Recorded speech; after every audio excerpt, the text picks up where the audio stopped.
अस्सलामुअलैकुम नाज़रीन, क्यूज़ वाला एजे में खुशामदीद। सवाल: वो कौन सी चीज़ है जो बोलती नहीं मगर सब कुछ बता देती है?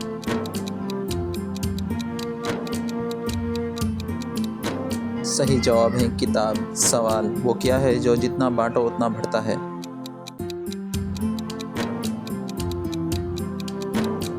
जवाब इल्म। सवाल: वो कौन सी चीज़ है जो पानी में जाती है मगर गीली नहीं होती?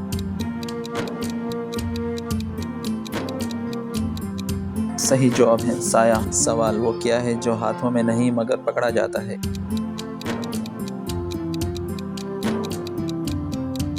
सही जवाब है सांस। सवाल: कौन सी चीज़ है जो रात को जागती है और दिन को सोती है?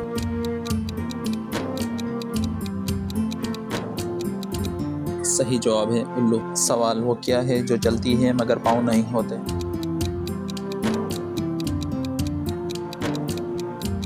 सही जवाब है घड़ी। सवाल: वो कौन सा दरख्त है जो फल नहीं देता मगर साया होता है?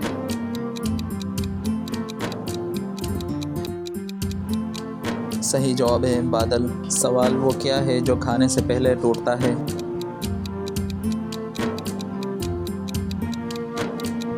सही जवाब है अंडा। सवाल: वो क्या चीज़ है जो हम सब के पास होती है मगर दूसरों को दी जाती है?